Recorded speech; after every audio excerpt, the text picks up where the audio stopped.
Hey there, vinyl community. I thought we would try a few records today that lean a little bit more towards the soul side. We did I think the last video I did was more jazz, spiritual jazz, and I always find that soul music is pretty connected to that. Of course, there's always Nadine at the Soul Disco has the best takes on soul music, and she knows a lot about it, a lot more about the history of it than I know. I just know what I like. If you hear in the background some music, not usually one for jazz fusion. It's not usually my thing, but this is a record. About a year ago, Stunt Rock Confusion played this on his live stream, and I just fell in love with it. It was just such a, to me, this isn't like, fusion usually sounds. This is really human and really pretty and flowing, very, very emotional compared to, when I generally think of a fusion, I usually don't think of the humanity in it, of the human emotions. And this is ranges from just pretty and detailed to funky and groovy, and yeah, it's just a great record. The sleeve is really cool too. So yeah, if you like what you hear in the background, it's a great record. I've played it ever since I've got it. I've played the hell out of it. So soul music, just a couple of records real quick we'll take a look at that you don't see around that much, and that are maybe a little bit different from the off the beaten track. First one, What Color Is Love, Terry Callier. If you don't know this record, the sleeve is gorgeous, and but besides that, the music fits it, really nicely. And this is a vocal record with a lot of acoustic instrumentation, and which is unusual, when you think of a soul record. So it's kind of a mix almost in parts. It's kind of a mix of like soul music mixed with like a certain folk sensibility. Really nice. Very sincere, very pretty. Now this is the kind of album that if you want to set a certain mood, you're having somebody over for dinner, or you just want to set a certain mood, and you don't want just kind of background music, you don't want just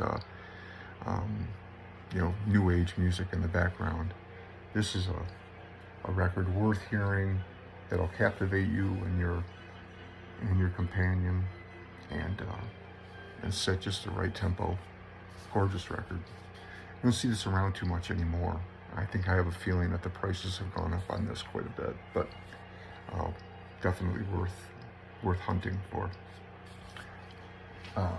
Next, so I heard Nadine mention this on her show the other day on one of her live streams, and so there was a record that Ware, who did this record, and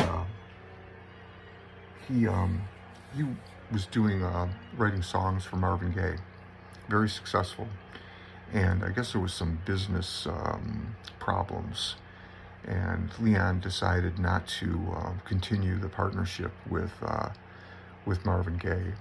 And so basically what you have on this record is could have been Marvin Gaye record, and the truth is that it's a beautiful record, but Leon, as good as he is, doesn't quite have the vocals of Marvin Gaye. But it doesn't matter, because what he lacks in, technical skill, he more than makes up for in sincerity, and the album comes across like just a beautiful piece of soul music. Really, really terrific record, and one I don't think you see too often. Very provocative cover, and the music tries to fit into that, template of being, again, kind of you know, I hate this, you know, use this word sexy, but I guess that's what fits. But check it out, great record, and you can't go wrong with it. If you like Marvin Gaye, trust me, you're gonna love that record. Next is a fun record.